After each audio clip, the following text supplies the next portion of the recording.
Bakit ko naman sinasabi ito eh? Kung mapalusutan ka dito sa mga insertions na ito, dalawa lang. Either tanga ka o kasabwat ka. Nako. Or both. Oh.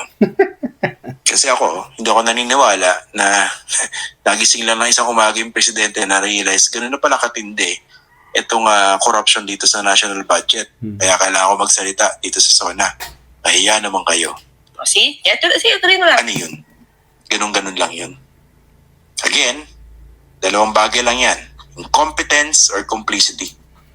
Ayan.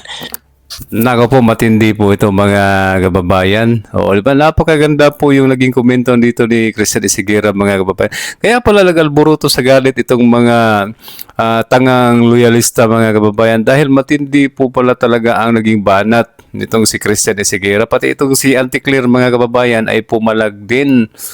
Tanga at kasabwat lang ang pwedeng totoong nangyari dyan mga kababayan. O, di ba? Presidente ka, makapangyarihan ka, tapos nalusutan ka ng korupsyon, ng matinding korupsyon. Okay lang po sana kung maliit lang na korupsyon mga kababayan. Matindi, bilyon-bilyon po. Nilimas ang gaba ng bayan, tapos nalusutan ka. Kaya, tama. Either tanga ka or kasabwat ka, Junior. O, di ba? Oh, ano po sa tingin niyo mga kababayan? Matindi po talaga.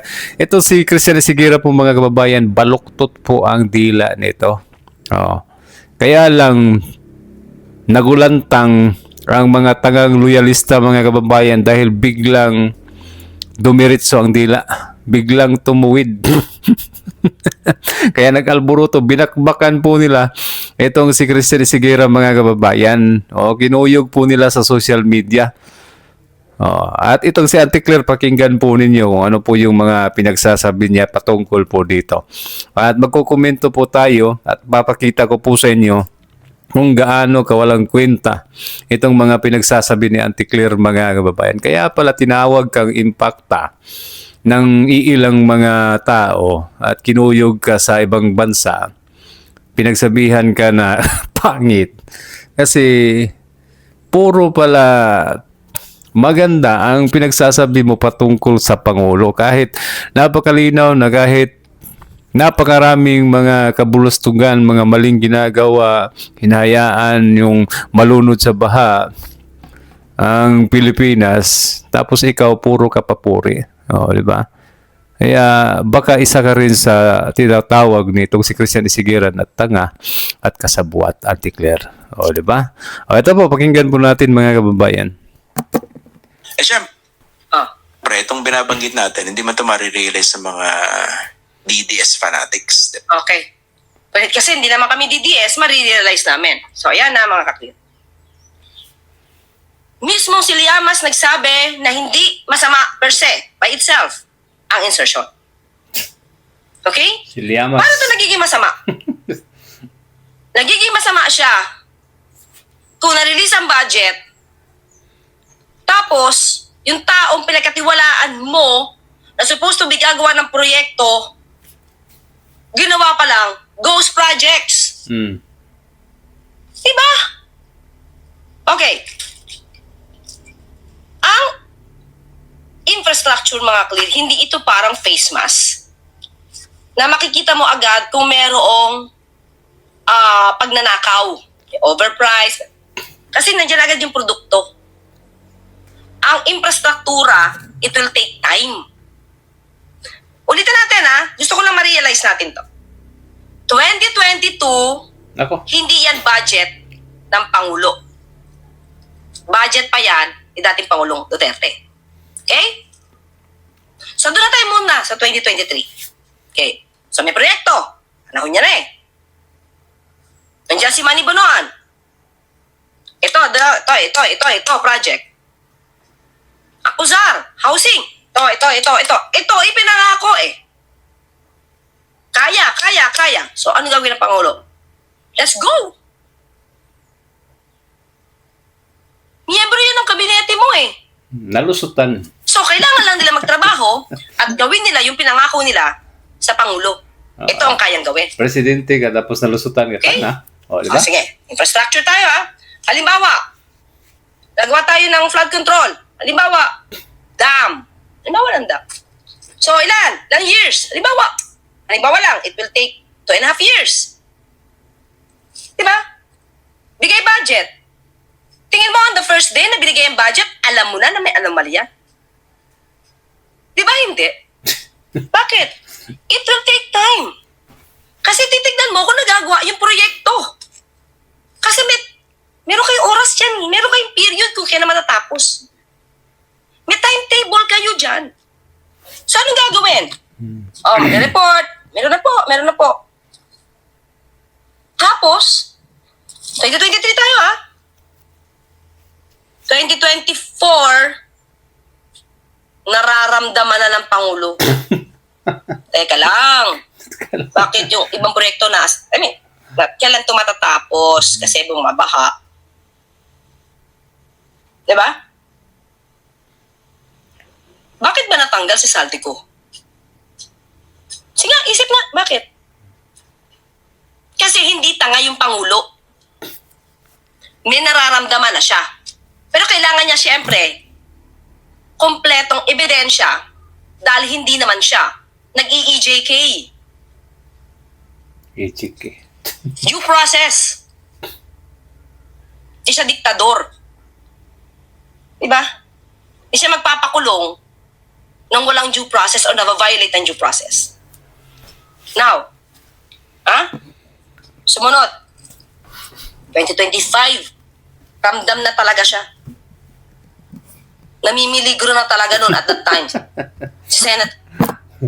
Umabot pa lang 3 taon bago naramdaman ang matinding nakawan mga kababayan. To 2023 na budget, 2024, 2025 nilimasag ba ng bayan pero hindi naramdaman kaagad. Yan po ang katibayan na ikaw ay isang tanga, pabaya, or kasabwat. Di ba, Auntie Claire? Kasi, sa conclusion, niya, or both pa nga sinabi niya tanga ka na, kasabwat ka pa. Sa conclusion ni Christian Esguerra, ay kailangan natin tong aralin. Hindi pwede tayong umuulang dito. Di ba? Sa malalaking kumpanya, don't tell me walang manloloko. At yung panlolokong yun, di agad yun nakikita. At makikita na lang nila yon kapag ka mayroong bakit walang income? Bakit bumabaksak? At saka magpapaimbestiga. So pag nanakawan ka agad, alam mo na agad kung sino? Alam mo agad ang sanhi? At pag hindi mo alam agad, without investigation to alam mo agad, hindi ka tanga. So pag hindi mo alam ang sanhi kung bakit hindi gumagana yung flood control projects na sinabi ng DPWH? Ano, tanga ka na agad? Diba? Alam natin na matatalino kayo. Matatalino kayo mga journalists, mga political political advisor, political strategist. And you know what? 'Di ba? Real talk tayo mga kakil. Sa akin si Secretary Llamas really okay siya sa akin. Yung 4 alas okay talaga sila sa akin. Wala silang issue sa akin. Christian Esguerra, wala siyang issue sa akin. I have to say this over and over and over. Again and again and again. Kasi wala talaga akong masamang tinapay. But I have to take this up. Diba? Kailangan ko ipaliwanag dito na mali ang analysis mo. Diba?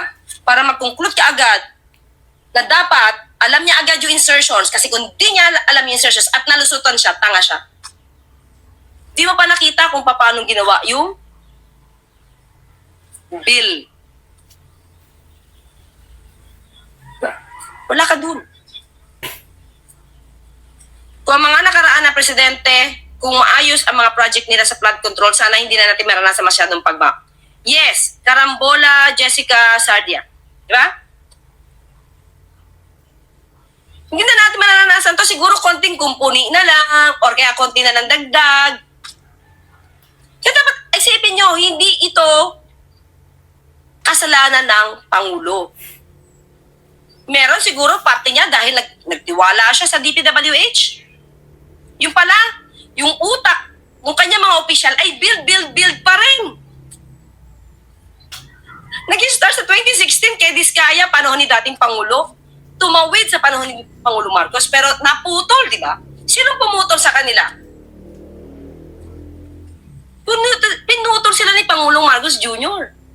Pagputol sa kanila, ano to? Katangahan ba to? Kasabwat. Tapos meron isang anchor dito, kasi sabi, kilala nyo na yun, yung maganda lagi nakasombrero. Maganda kasi bakit nagpauna nga si Pangulo siya nga nagpa-imbestiga. Ganon ka-sarcastic. Mga kakli. Diba? Kaya sabi ko, pag isa-isa natin talaga to, dapat isa-isahin natin.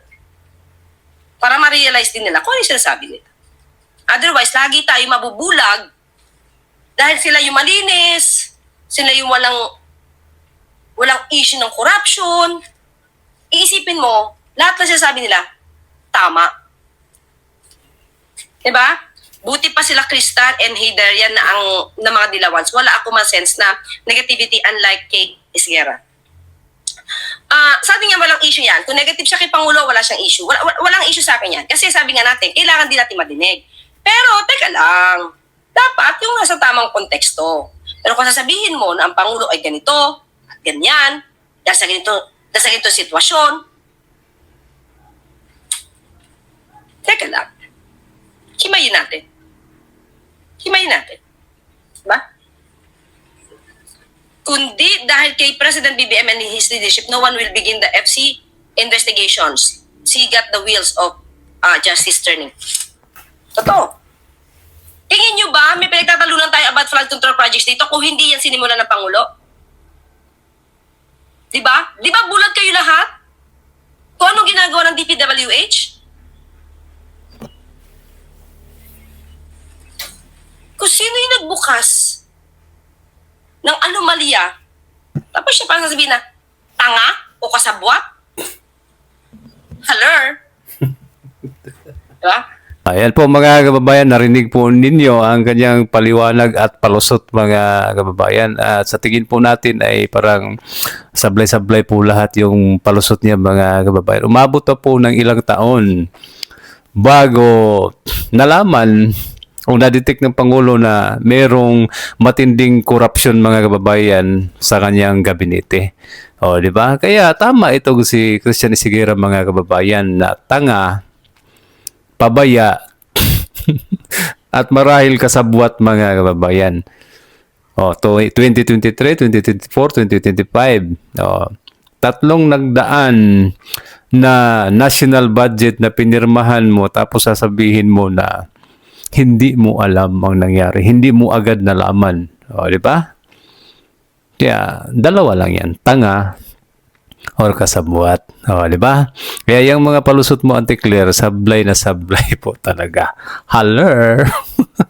Kaya nga, tinatawag ka na impacta kasi baloktot yung dila mo. Puro ka papuri sa Pangulo. Wala kang sinasabi na hindi maganda. O, diba?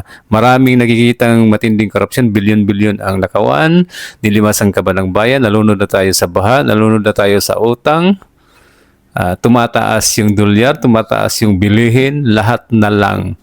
Puro hindi maganda. Pero yung nakikita mo, puro kapapuri. O. Diba? Kaya ngayon, kinuyog ninyo itong si Christian Isiguera. Binakbakan ninyo dahil biglang umiba ang landas. Biglang nagsabi ng katotohanan. Kaya kahit anong paliwanag mo, Auntie Claire, sablay na sablay po talaga yan. Tanga lang. Tanga lang. Tanga lang, tanga lang, tanga lang ang maniniwala sa inyo.